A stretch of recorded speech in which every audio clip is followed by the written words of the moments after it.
Video பார்க்குற அனைவருக்கும் வணக்கம். இது உங்கள் ரஸ்லிங் கிங் தமிழ். நான் உங்கள் ரஹ்மான். எல்லாரும் எப்படி இருக்கீங்க? சாப்பிட்டீங்களா? இன்றைக்கி நம்ம சேனலில் இந்த வாரம் நடந்து முடிஞ்ச ராவில் என்ன நடந்தது அப்படிங்கிறத பற்றி பார்க்க போகிறோம். ரா ஓப்பனாக சொல்கிறாங்க, 10க்கு 10 கொடுக்கலாம், அந்த அளவுக்கு சூப்பராக கொண்டு போனாங்க. சரி, அப்படிப்பட்ட மண்டே நைட்டால் என்ன நடந்தது அப்படிங்கிறத பற்றி பார்க்கலாமா? ஃபஸ்ட் டைம் ரஸ்லிங் கிங் தமிழுக்கு வந்திருக்கீங்களா? சப்ஸ்கிரைப் பண்ணிக்கோங்க. பெல் ஐக்கானை கிளிக் பண்ண முடியுமா? தினமும் போடுற ரஸ்லிங் செய்களை தாய்மொழி தமிழில் தெரிஞ்சுக்கோங்க. மறக்காமல் கமெண்ட் செக்ஷனில் இந்த ஹைப் அப்படிங்கிற ஆப்ஷன் இருக்குது, கொஞ்சம் கிளிக் பண்ணிக்கோங்களேன். ஷோ ஆரம்பித்த உடனே பார்த்தீங்கன்னா ரோமன் ரெயின்ஸோடைய எக்கனாலஜி செக்மெண்ட் தான் நடக்குது. இதுக்கு முன்னாடி கிளாஸ் இன் இட்டாலியில் ரோமனுக்கும் ஜேக்கப் ஃபாட்டுக்கும் மேட்ச் நடந்திருக்கும். அதில் வெற்றி பெறவங்க ட்ரைபிள் சீஃபாக, ஹெவி வெயிட் சாம்பியனாக, லீடர் ஆஃப் த பிளட் லைனாக இருப்பாங்க. ரோமன் வின் பண்ணிட்டாரு. உண்மையிலேயே இட்டாலி ஆடியன்ஸை பெருசாக கொண்டாடலாம்ப்பா. என்னம்மா ஷேர் பண்ணுறானுங்க. உண்மையிலேயே உலகத்துலேயே எனக்கு தெரிஞ்சு இந்த இட்டாலி ஆடியன்ஸ் தான் இருக்கிறதுலே பயங்கரமாக ஷேர் பண்ணுறானுங்க போல இருக்குது. ஃப்ரான்ஸ் ஆடியன்ஸே மிஞ்சிட்டானுங்க. ரோமன் ரெயின்ஸ் வரும்போது ஓடிசி ரோமன் ரெயின்ஸ்னு நம்ம பாடுவோம்ல, அதுக்கும் மேலே ரோமன் ரெயின்ஸோடைய தீ மியூசிக் ஏற்ற மாதிரி அவங்க கோரஸாக பாடுறாங்க பாருங்களேன்.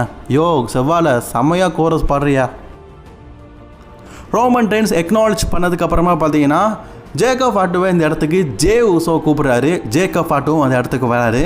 ஜேக்கப் ஃபாட்டு சொல்கிறாரு, நான் ஒரு வேளை இந்த மேட்ச்சில் வெற்றி பெற்றிருந்தா எனக்கு குடும்பத்தில் ஒரு பெரிய பதவி கிடச்சிருக்கும், உன்ன மாதிரி நான் சம்பாதிச்சிருப்பேன், என்னோடய குழந்தைகளை நல்லா படிக்க வச்சுருப்பேன், நான் ட்ரைபிள் சீஃபாக இருப்பேன். பட் ஆனால் என்ன பண்ணுறது, நான் இந்த மேட்ச்சில் தோற்று போயிட்டேன். சொன்னபடி இந்த மேட்ச்சில் நான் தோற்றதுனால நான் உனக்கு எக்னாலஜ் பண்ணுறேன்னு சொல்லிட்டு ரோமன் ரெயின்ஸை பார்த்து, ரோமன் ஐ எக்னாலஜ் யூ அப்படின்னு சொல்லிட்டு ஜேக்கப் ஃபாட்டு ரோமன் ரெயின்ஸை பார்த்து சொல்கிறாரு.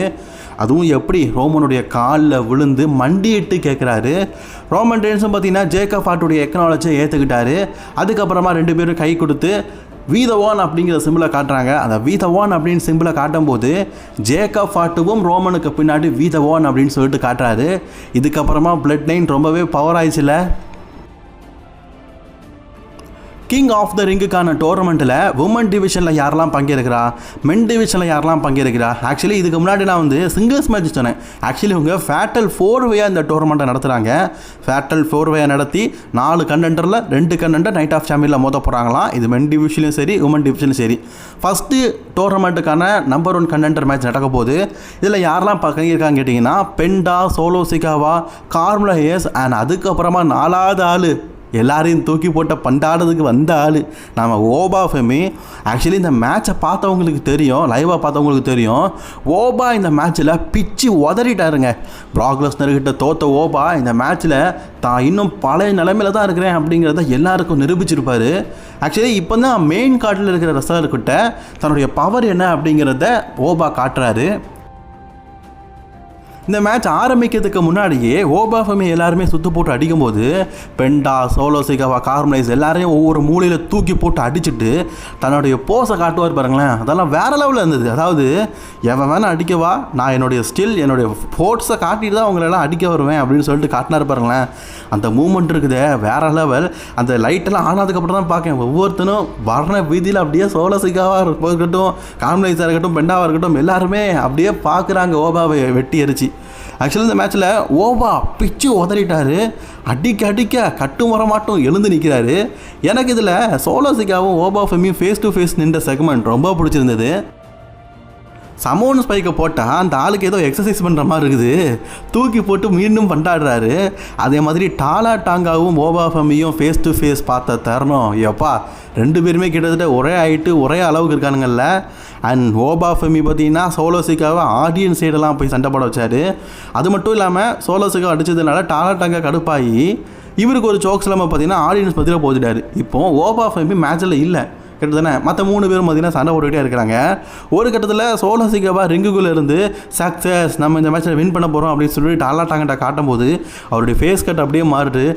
பின்னாடி போடுறா செவ்வால் அப்படின்னு பின்னாடி பார்த்தா சோக்ஸ்லாம் வாங்கி அடிபட்டு கிடந்தாரே நம்ம ஓபா. அப்படியே பார்த்தீங்கன்னா அங்கே அப்பா அம்மாவை வாரண்டான்னு சொல்லிட்டு இருந்து நிற்கிறாரு. ஆக்சுவலி அதெல்லாம் பார்க்கும்போது உண்மையிலேயே the beast and corner Brock லெஸ்னரை பார்த்த மாதிரி இருந்து ஓபா ஃபெமி பண்ணது. அப்படியே வந்தது மட்டும் இல்லாமல் இவரை தூக்கி அந்த கமெண்ட்ரி டேபிளில் போட்டு தம்சம் பண்ணிவிட்டு ரிங்கில் இருக்கிற ஒவ்வொருத்தையும் தம்சம் பண்ணிவிட்டு கடைசியாக இழுச்சவாங்க யார், சோலோ சிகாவை தானே. ஸோ சோலோ சிகாவை பீட் பண்ணி இந்த மேட்ச்சில் நம்பர் 1 கண்டெண்டராக சைட் ஆட்டார் நம்ம ஓபா ஃபெமி. பங்கமான வெற்றி, பயங்கரமான வெற்றி. வெற்றி பெற்றதுக்கப்புறமா பார்த்தீங்கன்னா ஓபா சொல்கிறாரு, ஏ ப்ராக், நீ வந்து இந்த மேட்ச்சில் இப்போ நடந்து முடிஞ்ச கிளாஸ் இட்டாலியில் வெற்றி பெற்றுட்டேன், நீ ஒருக்கா வின் பண்ணிட்டேன், நான் ஒருக்கா வின் பண்ணிட்டேன், 1+1 அப்படிங்கிற கணக்கில் இருக்குது, அது எனக்கு நல்லாவே தெரியுது. பட் ஆனால் ஒன்று புரிஞ்சுக்கோ, கூடிய சீக்கிரம் மீண்டும் வந்து நான் வரப்போகிறேன், இந்த 1+1 நான் அதை டிஸ்ட்ராய் பண்ண போகிறேன், அதாவது நீயும் நானும் ஒன்று அப்படின்னு சொல்கிறல்ல, உனக்கும் மேலே நான் தான் அப்படிங்கிறத கூடிய சீக்கிரம் நிரூபிப்பேன் அப்படின்னு சொல்லிட்டு ஓபா ஃபெமி அகெயின் ப்ராக் லெஸ்னரை சேலஞ்ச் பண்ணுற மாதிரி ஒரு செக்மெண்ட்டை காட்டியிருக்கிறாங்க. அஃபிஷியலி நைட் ஆஃப் சாம்பியனோடைய கிங்குக்கான டோர்னமெண்ட்டில் செமிஃபைனலில் பார்த்தீங்கன்னா இப்போதைக்கு ஓபா ஃபெமி வந்து செலக்ட் ஆகிருக்காரு. ஃபைனல்ஸ் வரைக்கும் போவாரா அப்படிங்கிறத வெயிட் பண்ணி பார்ப்போம். அண்ட் அதே மாதிரி அடுத்தடுத்த மேட்ச் பாருங்கள், ஸ்மாக் டவுனில் என்னெல்லாம் நடக்குது, ராவில் என்னெல்லாம் நடக்குது அப்படிங்கிறத அஃபிஷியலி போஸ்டர் போட்டு காட்டியிருக்கிறாங்க. இன்றைக்கியோடைய ராவுடைய மெயின் இவெண்ட்டாக செதுலான்ஸ்க்கும் ப்ரான் பிரேக்கருக்கும் தான் மெயின் இவெண்ட் நடக்க போகுது. ஆக்சுவலி இவங்களுக்கு ரொம்ப நாளாக பஞ்சாயத்து போயிட்டு இருக்குது, அதை இன்றைக்கி ராலையே முடிச்சு கட்டிடலான்னு சொல்லிட்டு இன்றைக்கி ராவோட மெயின் இவெண்ட்டாக இந்த மேட்ச் நடக்குது. சோல் ரூக்கா அக்கா பார்த்தீங்கன்னா, ஏக்கா சோல் ரூக்கா அக்கா, நான் உங்களை எங்கேயோ பார்த்துருக்கேங்க்கா, ஆனால் எங்கேன்னு தான் தெரில, மனசுக்குள்ளே வந்துக்கிட்டே இருக்குது. நம்ம சோல் ரூக்கா அக்கா நியூ இன்டர் கான்டினென்டல் சாம்பியன்ஷிப்பை வின் பண்ணாங்கல்ல, அதுக்கான ஒரு செலப்ரேஷன் மூடு தான் பார்த்தீங்கன்னா நடக்குது. ஸோ வந்து ஃபேன்ஸ் மத்தியில் பார்த்தீங்கன்னா நான் சாம்பியன்ஷிப்பை வின் பண்ணிட்டேன் அப்படிங்கிறத செலப்ரேட் பண்ணுறாங்க. ஆனால் அக்கா ஸ்டில் நான் உங்களை எங்கேயோ பார்த்துருக்கேன், தமிழ் யூடியூப் சேனலில் தான் உங்களை பார்த்துருக்குறேன், எங்கேன்னு தான் தெரில, இந்த அக்காவை எங்கேயோ பார்த்த மாதிரி இருக்குல்ல, மறக்காமல் கமெண்ட் பண்ணிக்கோங்க. கிளாஸ் இன் இட்டாலியில் பார்த்தீங்கன்னா ரோமன் ரெயின்ஸும் கோடி ரோட்ஸும் ஃபேஸ் ஆஃப் பார்த்துருப்பாங்க. அந்த நிகழ்வை பார்த்தீங்கன்னா ரோமன் ரெயின்ஸ், ஜே ஊசோ மற்றும் ஜிம்மி ஊசோ டிவியில் கோடி ரோட்ஸ் பண்ண செகமெண்ட்டை அப்படியே பார்க்குறாங்க. இப்போ ரோமன் ரெயின்ஸ் வந்து ஜே ஊசோட்ட என்ன சொல்கிறாருன்னா, ஜே ஊசோ கிங்குக்கான டோர்னமெண்ட்டில் இருக்கார், ஜே நீ ஃபைனலில் வெற்றி பெற்று டைட்டிலை நம்மக்கிட்ட கொண்டு வரணும், அதாவது இப்போ 2 ஹெட் ஆஃப் த டேபிள்லாம் இருக்கலாம், அப்படிலாம் இல்லை, எல்லாமே ஏன் கீழே தான் இருக்கணும், அதாவது இவருக்கு என்ன வேணும்னா இப்போ அன்டிஸ்பியூட்டட் டைட்டிலும் ரோமனுக்கு வேணுமா, அதனால் ஜே ஊசோவை பயன்படுத்தி அந்த மேட்ச்சில் வெற்றி பெற வைக்காரு. மேபி ஜே ஊசோ வின் பண்ணால் நான் வந்து மெயின் இவெண்ட் விளையாடிக்கிறேன், டைட்டிலுக்கான பிரச்சனை நான் எடுத்துக்கிறேன் அப்படின்னு சொல்லுவாருக்கு போல இருக்குது. அதுக்கப்புறமா ஒரு tag team match, Rey Mysterio and Dragon Lee 2 பேருமே டாக் டீமாக இணைந்து ரூசைவ் மற்றும் ஈத்தன் பேஜுக்கு இடையில் பார்த்தீங்கன்னா ஒரு டாக் டீம் மேட்ச்சு. ஆக்சுவலி இந்த மேட்ச் ரொம்ப நல்லா கொண்டு போயிருந்தாங்க. ரே மிஸ்டீரியோவை பழைய ரே மிஸ்டீரியோவை பார்த்த மாதிரி இருந்தது. WWE பார்த்தீங்கன்னா ரே மிஸ்டீரியோவுக்கு நல்ல ஹைப் கொடுக்குறாங்க, ஹால் ஆஃப் ஃபேம் ஐயும் பரவும் அவருக்கு சாம்பியன்ஷிப்லாம் கொடுத்து நல்லா காட்டுறாங்கல்ல. அண்ட் ஃபைனலி இந்த மேட்ச்சில் ரே மிஸ்டீரியோ அண்ட் டிராகன் லீ தான் ரொம்பவே க்ளீனாக ஈத்தன் பேஜ் அண்ட் ரூசேவை பீட் பண்ணி இந்த மேட்ச்சில் வெற்றி பெற்றிருக்கிறாங்க. அதுக்கப்புறமா பேக் ஸ்டேஜில் பார்த்தீங்கன்னா நம்ம எல்ஐ நைட்டு வந்து ரோமன் ரெயின்ஸை பற்றி கம்ப்ளைண்ட் பண்ணிருக்காரு. ரோமனுக்கெல்லாம் நீ வந்து தனி லாக்கர் ரூம் கொடுத்துருக்குற, லாக்கர் ரூமில் இருக்கிற ரெஸ்லர்ஸ் எல்லாம் இடம் இல்லாமல் தவிக்கிறோம், நீ வந்து ரோமனுக்கு ஃபேவராக இருக்கிறியா அப்படின்னு கேட்குறாரு. இல்லைப்பா அவர் ஒரு சாம்பியன், அதனால் அவருக்கு இடம் கொடுத்துருக்குன்னு சொல்லும்போது அப்படியே அவர் கையை ஒன்றுன்னு காட்டுறாரா, ஓஹோ வீதை ஒன்றுன்னு காட்டுறியா, அப்போ நீ ரோமன் ஆளா அப்படின்னு சொல்லிட்டு அங்கேயும் பார்த்தீங்கன்னா பங்கமாக வந்து ஸ்கோர் அடிக்கிறாரு. அதாவது கிடைக்கிற இடத்துலலாம் பார்த்தீங்கன்னா கெடாயை வெட்டுறாரு நம்ம எல்ஐ நைட்டு.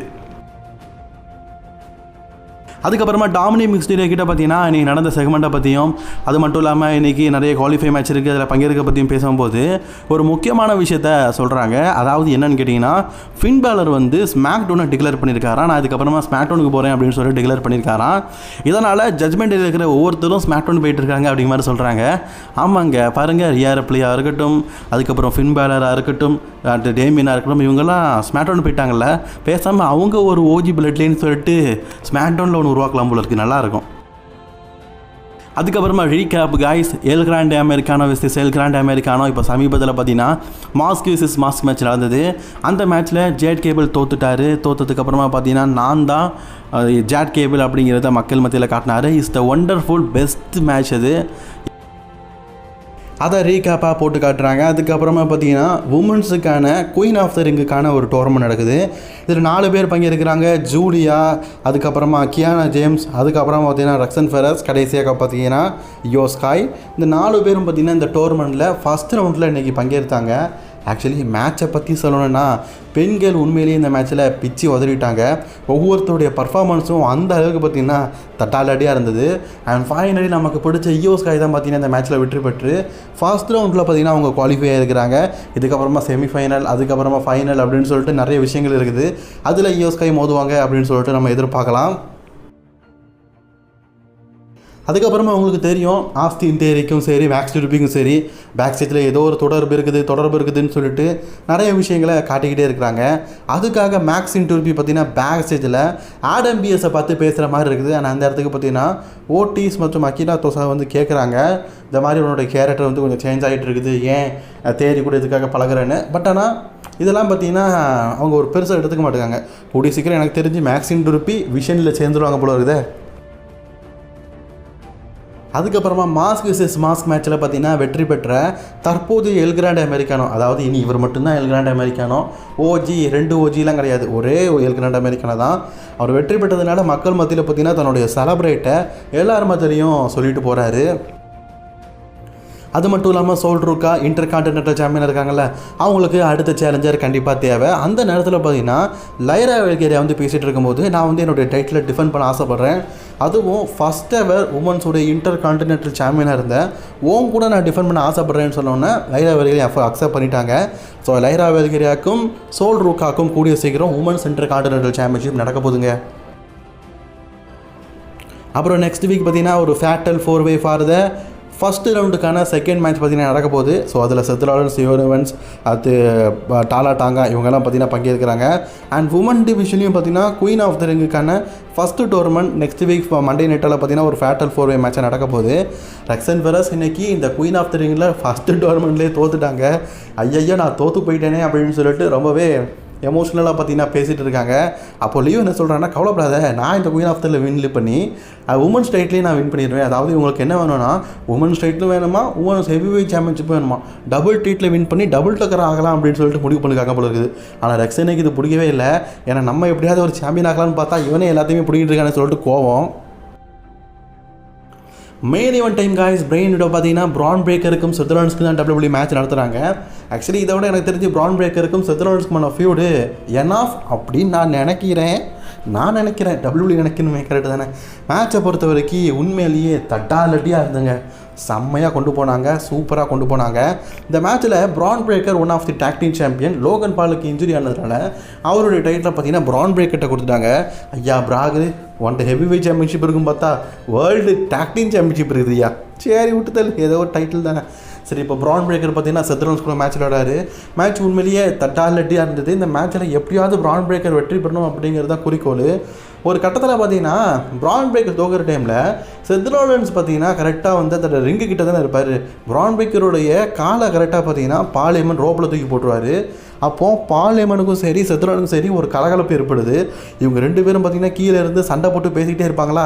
அப்போது கரெக்டாக பிரான் பிரேக்கர் ஸ்பியர் போட வருவார், செத் ராலின்ஸ் விளையிடுவார்.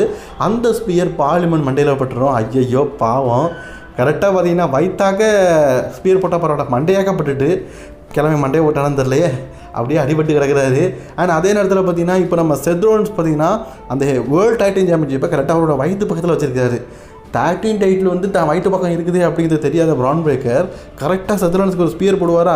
ஸ்பியர் போடும்போது கரெக்டாக பார்த்தீங்கன்னா அந்த டைட்டிலே போட்டதுனால பிரான் பிரேக்கருக்கு அப்படியே மண்டையில் அடிபட்டுட்டு இந்த வாய்ப்பை பயன்படுத்திக்க செத் ராலின்ஸ் ரொம்பவே க்ளீனாக பார்த்தீங்கன்னா இந்த மேட்ச்சில் வெற்றி பெற்று விட்டார். எஸ், ஃபைனலி செத் ராலின்ஸ் பார்த்தீங்கன்னா இந்த மேட்ச்சில் வெற்றி பெற்று ஒரு ஹாப்பி எண்டிங்கோட இன்றைக்கி மண்டே நைட்டாக முடிச்சிருக்காங்க. இதுக்கப்புறமா இவங்களுக்கு கூட ஃபியூட் போக மாட்டாங்கன்னு எதிர்பார்க்கலாம். சரி காய்ஸ், இன்றைக்கான மண்டே நைட்டாக எப்படி இருந்தது மறக்காமல் கமெண்ட் பண்ணிக்கோங்க. தொடர்ந்து வீடியோ பார்க்க சேனல் சப்ஸ்கிரைப் பண்ணிக்கோங்க. Bye friends.